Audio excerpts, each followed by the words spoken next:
আসসালামু আলাইকুম প্রিয় শিক্ষার্থীবৃন্দ, কেমন আছো? আশা করি তোমরা সবাই খুব ভালো আছো। তোমাদের সবাইকে লার্ন উইথ রাত্রি আক্তার লোপা ইউটিউব চ্যানেলে স্বাগতম। আমি রাত্রি। আজকে তোমাদের আমি দ্বিতীয় শ্রেণীর প্রাথমিক গণিত বইয়ের দ্বিতীয় অধ্যায়ের ৭০ নং পৃষ্ঠার অঙ্কের সমাধান করব। দেখো, আমরা আগের ক্লাসে ১ থেকে ৫ পর্যন্ত অঙ্কের সমাধান করেছি। আজকে আমরা ৬ থেকে ৯ নম্বর পর্যন্ত অঙ্কের সমাধান করব। চলো আমরা আজকের পাঠটি শুরু করি। দেখো ৬ নম্বর অঙ্কে কি আছে। ৬ নম্বর অঙ্কে আছে দুটি সংখ্যার বিয়োগফল ৮৭। বড় সংখ্যাটি ৩৬৯ হলে ছোট সংখ্যাটি কত? দেখো এখানে লেখা আছে দুটি সংখ্যার বিয়োগফল দেওয়া আছে, তো আর বড় সংখ্যাটি দেওয়া আছে। এই ছোট সংখ্যাটি বের করতে হলে আমাদের কি করতে হবে? যেহেতু ছোট সংখ্যা বের করতে বলেছে, তাহলে বড় সংখ্যা থেকে যদি আমরা ৮৭ বিয়োগ দিই তাহলে কিন্তু আমরা ছোট সংখ্যাটি পেয়ে যাব। এই অঙ্কটা খুবই সহজ এবং অল্প কথাতেই হয়ে যাবে। আমরা ৬ নম্বর অঙ্কটি করি। ৬ নম্বর অঙ্কে আমরা প্রথমে লিখব হচ্ছে বড় সংখ্যাটি সমান সমান বড় সংখ্যা হচ্ছে ৩৬৯, বিয়োগফল সমান সমান বিয়োগ ফল হচ্ছে ৮৭। আমরা এটা যদি বিয়োগ করে দিই তাহলে আমরা ছোট সংখ্যাটি পেয়ে যাব। অতএব ছোট সংখ্যা সমান সমান ছোট সংখ্যা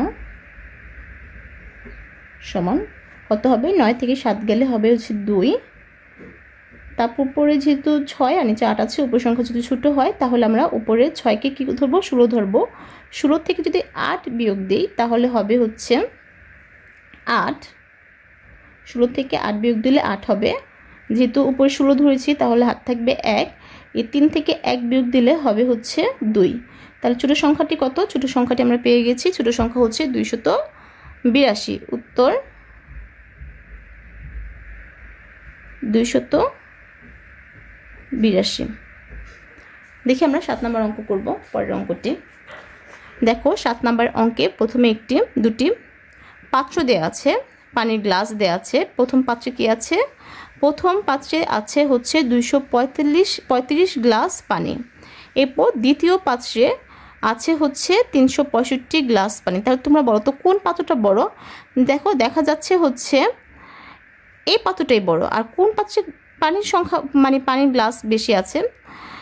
দেখো প্রথম পাত্রে আছে ২৩৫ গ্লাস পানি এবং দ্বিতীয় পাত্রে আছে হচ্ছে ৩৬৫ গ্লাস পানি। তাহলে ২৬৫ থেকে অবশ্যই ৩৬৫ বড়। তাহলে বুঝে যাচ্ছে দ্বিতীয় পাত্রে হচ্ছে আমাদের পানি বেশি আছে। দেখি আমাদের চিত্রে দুটি পাত্র দেখানো আছে। ক নম্বর বলেছে কোন পাত্রে পানি বেশি আছে? আমরা তো দেখেই ফেললাম দ্বিতীয় পাত্রে পানি বেশি আছে। তাহলে ক নম্বর উত্তর হবে দ্বিতীয় পাত্রে পানি বেশি আছে। খ নম্বর দ্বিতীয় পাত্রে কত গ্লাস পানি বেশি আছে? এই অঙ্কটা করতে হলে আমাদের বিয়োগ করতে হবে। দ্বিতীয় পাত্রের পানির সংখ্যা থেকে প্রথম পাত্রের পানির সংখ্যা বিয়োগ যদি দেই তাহলেই আমাদের দ্বিতীয় পাত্রে কত গ্লাস পানি আছে বেশি আছে তা বের হয়ে যাবে। এরপর গ নম্বর বলেছে দুটি পাত্রে মোট কত গ্লাস পানি আছে। দেখো মোট বলেছে, তাহলে এখানে কিন্তু যোগ হয়ে যাবে। মোট বললে যোগ হয়ে যাবে। দুইটি পাত্রের পানির গ্লাস হচ্ছে যোগ করে দেব, তাহলে আমাদের মোট কত গ্লাস পানি আছে তা আমরা পেয়ে যাব। চলো কথা না বাড়িয়ে অঙ্কটি আমরা খাতায় করি। এই অঙ্কটা আমরা এখানে করি। দেখো ক নাম্বার ৭এর ক যদি আমরা করি, কতে আছে হচ্ছে কোন পাত্রে পানি বেশি। তাহলে আমরা লিখতে পারি এটা দ্বিতীয় পাত্রে, যেহেতু আমরা পানি বেশি দেখলাম, দ্বিতীয় পাত্রে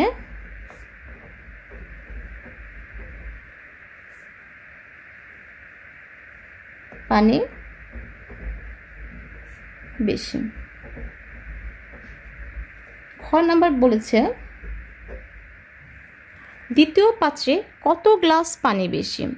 এটা বের করতে হলে আমার দ্বিতীয় পাত্রে পানির গ্লাস থেকে প্রথম পাত্রে পানির গ্লাস বিয়োগ দিতে হবে, তাহলে কত গ্লাস পানি বেশি আছে তা বের হয়ে যাবে। তাহলে লিখতে হবে দ্বিতীয় পাত্রে আছে দ্বিতীয় পাত্রে আছে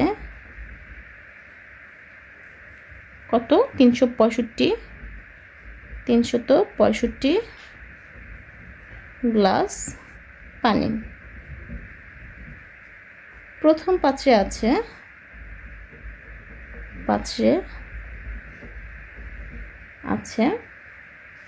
235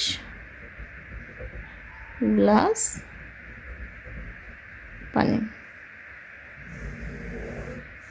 এটা আমাদের বিয়োগ করে দিতে হবে। বিয়োগ করলে আমাদের হবে দ্বিতীয় পাত্রে বেশি আছে লিখতে হবে। দ্বিতীয়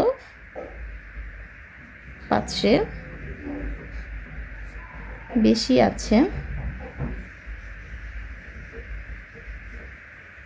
সমান 5 থেকে 5 যদি বিয়োগ দিই তাহলে হবে 0। 6 থেকে 3 যদি বিয়োগ দিই তাহলে হবে 3 এবং 3 থেকে 2 বিয়োগ দিলে হবে 1 গ্লাস পানি। তাহলে কত গ্লাস পানি হলো? দ্বিতীয় পাত্রে বেশি আছে 130 গ্লাস পানি। উত্তর 130 গ্লাস। আমাদের খ নম্বর প্রশ্ন করা শেষ। খ নম্বর। তারপর গ নম্বরে আছে দুটি পাত্রে মোট কত গ্লাস পানি আছে। দেখো দুটি পাত্রে মোট কত গ্লাস পানি আছে এটা যদি আমরা বের করতে চাই তাহলে কি হবে? গ নম্বর আমাদের প্রথমে লিখতে হবে প্রথম পাত্রে আছে, প্রথম পাত্রে পানি আছে 235 গ্লাস। তারপর লিখব দ্বিতীয় পাত্রে পানি আছে 365 গ্লাস।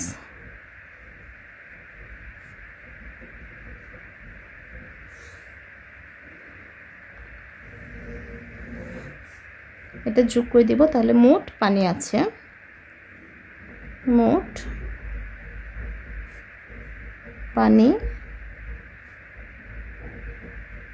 আছে সমান 5 5 10 0 হাতে থাকে 1, 3 আর 6 হচ্ছে 9, 9 আর 1 10, 10 0 হাতে থাকবে আবারও 1, 3 আর 2 5, 5 আর 1 6, 600 গ্লাস। তাহলে আমাদের দুই পাত্রে মোট পানি আছে কত গ্লাস? দুই পাত্রে মোট পানি আছে হচ্ছে 600 গ্লাস। উত্তর হবে 600 গ্লাস। উত্তর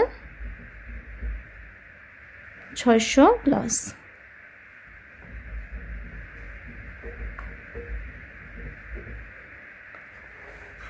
আশা করছি এই অঙ্কটা তোমরা বুঝতে পেরেছো। দেখো আমরা পরের অঙ্কতে যাব। পরের অঙ্কে কি আছে? পরের অঙ্কে আছে হচ্ছে একটি ঝুড়িতে 425টি আম এবং অপর ঝুড়িতে 345টি আম আছে। মোট আম থেকে 175টি আম বিক্রি করা হলো। কতটি আম রইল? কি বলেছে অঙ্কতে? ঝুড়িতে আছে কতটি আম, মানে এখানে দুটি ঝুড়ি আছে, দুটি ঝুড়িতে আম আছে হচ্ছে প্রথম ঝুড়িতে আছে হচ্ছে 425টি এবং অন্য ঝুড়িতে আছে হচ্ছে 345টি আম। তাহলে এই দুটি ঝুড়িতে মোট আম কত এটা আমাদের বের করতে হলে যোগ করতে হবে।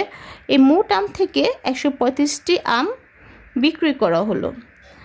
এই 135টি বিক্রি করা হলে তাহলে এই 175 যদি বিয়োগ দেই তাহলে আমাদের কতটি আম রইল সেটা পেয়ে যাব। কিন্তু এখানে লিখেছেন দুটি ঝুড়িতে মোট কতটি, ক নাম্বার ক খ গ গ 4টি সমাধান করতে হবে। চলো আমরা সমাধানগুলো করি।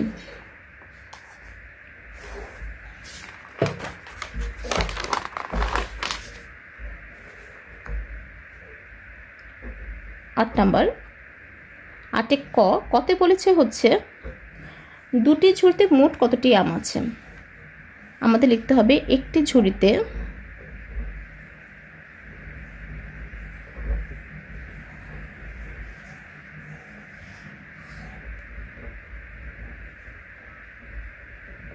আম আছে 425টি। এরপর লিখতে হবে অপর ঝুড়িতে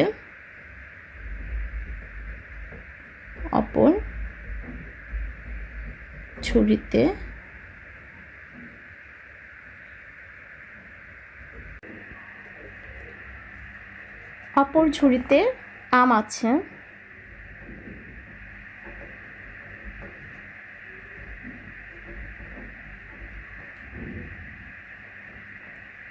তিনশো পঁয়তাল্লিশটি।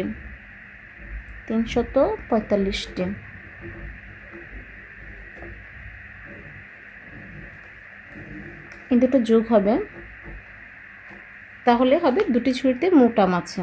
দুটি ঝুড়িতে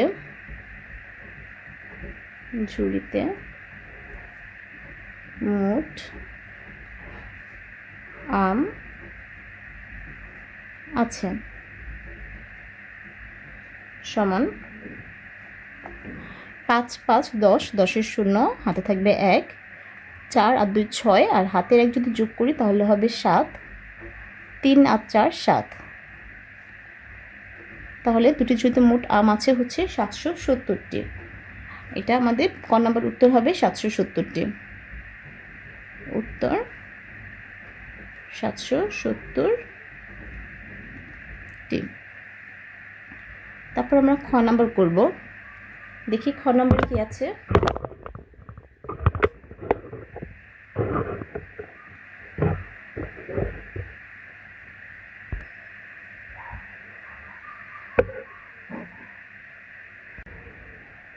দেখো খ নম্বরে আছে সমস্যাটি কয় ধাপে সমাধান করা যায়। দেখো আমার সমস্যাটা আবার একটু পড়ি। একটি ঝুড়িতে 435টি আম এবং অপর ঝুড়িতে 345টি আম আছে। মোট আম থেকে 175টি আম বিক্রি করা হলো। কতটি আম রইল? দেখো সমস্যাটি সমাধান করার জন্য আমাদের প্রথমে দুটি ঝুড়ির মোট আম বের করতে হবে। এরপর মোট আম থেকে যে বিক্রি করা হলো যে 175টি আম, তা বিয়োগ দিলে আমাদের কতটি আম রইল তা পাওয়া যাবে। তাহলে সমস্যাটি আমাদের একবার যোগ করতে হবে, পরে মোট যোগ থেকে 175 বিয়োগ করতে হবে, তাহলে আমাদের ফাইনাল রেজাল্টটা পাওয়া যাবে। তাহলে সমস্যাটি 2 ধাপে করা যায়। শুধু আমরা এখানে লিখব খ নাম্বার উত্তর হবে সমস্যাটি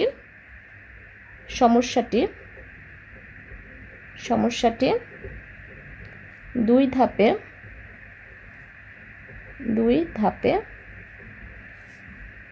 সমাধান করা যায়।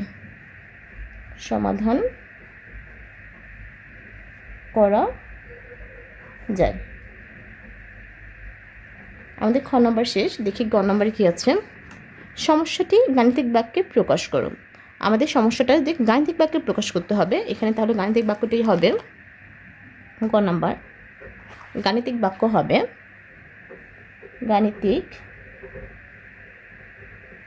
বাক্য হবে সমান সমান, আমাদের যেহেতু প্রথমে যোগ করতে হবে 425-এর সাথে আমাদের যোগ করতে হবে হচ্ছে 345, তারপর বিয়োগ দিতে হবে বিক্রিকৃত আম 175। ব্যাস এটাই, তারপর আমাদের ফাইনাল রেজাল্ট আসবে। তাহলে গাণিতিক বাক্য হবে 425 যোগ 345 বিয়োগ 175। দেখি আমরা গহ নম্বর অঙ্ক কী আছে। গহ নম্বরে আছে সমস্যাটি সমাধান করো। এই যে আমরা সমস্যাটি লিখেছি সেটা আমরা এখন ফাইনালভাবে মানে চূড়ান্তভাবে সমাধান করব। তাহলে প্রথমে আমাদের সমস্যাটি লিখতে হবে 425 যোগ 345 বিয়োগ 175। প্রথমে আমাদের 425 আর 345 যোগ করতে হবে। যদি যোগ করি, দেখো আমাদের প্রথমে ক নাম্বারে আমরা যোগ করে ফেলেছিলাম, তাহলে ক থেকে দেখে উত্তরটা লিখে দেব 770।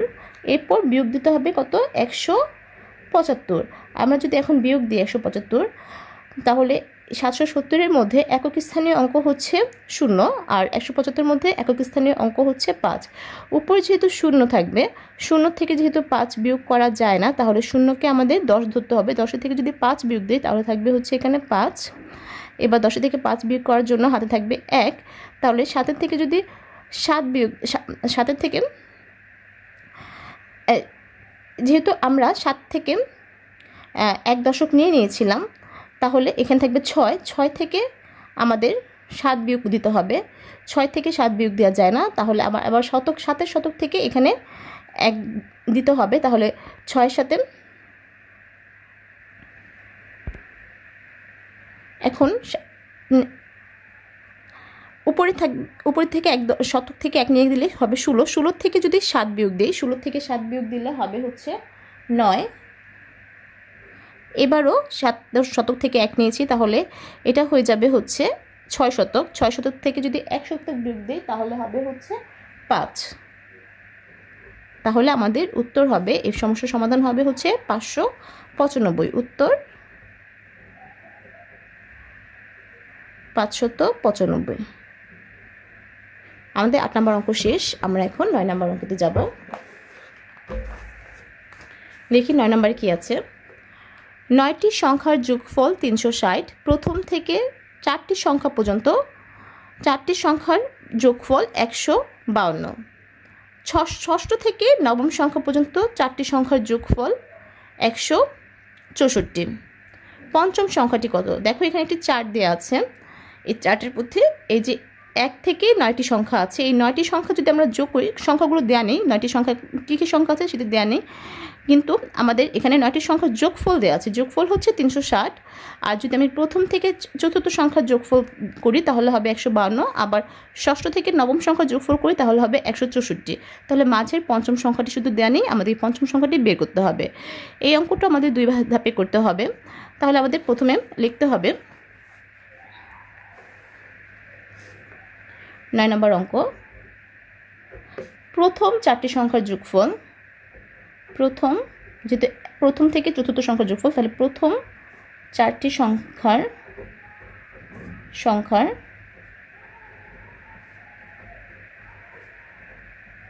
যোগফল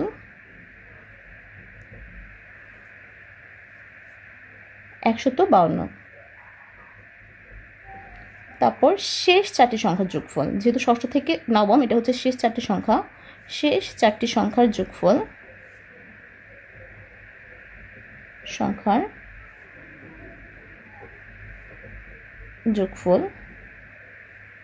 164।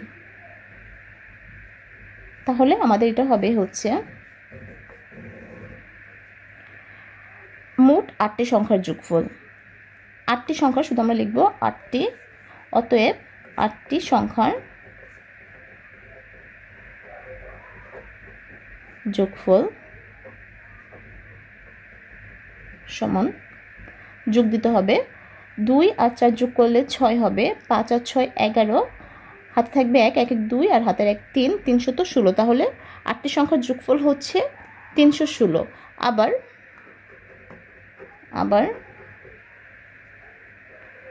এখন 9টি সংখ্যার যোগফল লিখতে হবে। 9টি সংখ্যার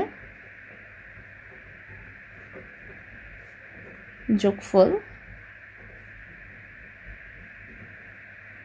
হচ্ছে 360। এবার লিখতে হবে 8টি সংখ্যার যোগফল, 8টি সংখ্যার যোগফল 316।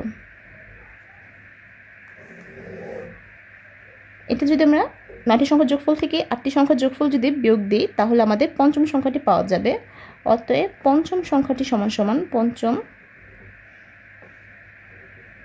সংখ্যাটি সমান উপরে 0, যেহেতু 0 উপরে 0 থাকলে আমাদের 0কে 10 ধরতে হবে। 10-এর থেকে 6 যদি বিয়োগ দিই তাহলে হবে 4, হাতে থাকবে 1, একটা একের সাথে যোগ করলে 2 হবে। 6 থেকে যদি 2 বিয়োগ দিই তাহলে হবে 4, আর 3 থেকে 3 বিয়োগ দিলে হবে 0। আমরা বাম পাশে 0 লিখব না। তাহলে আমাদের পঞ্চম সংখ্যাটি আমরা পেলাম হচ্ছে 44। উত্তর হবে পঞ্চম সংখ্যাটি 44। উত্তর পঞ্চম সংখ্যাটি 44। আজকে আমরা এই 6 থেকে 9 পর্যন্ত অঙ্কের সমাধান করব। আজকের ক্লাসটি এই পর্যন্তই। তোমাদের যদি ভিডিও ভালো লাগে অবশ্যই লাইক কমেন্ট শেয়ার করবে। আর যদি তোমরা আমার চ্যানেলে নতুন হয়ে থাকো অবশ্যই আমার চ্যানেলে সাবস্ক্রাইব করে আমার পাশে থাকবে। ধন্যবাদ সবাইকে। আল্লাহ হাফেজ।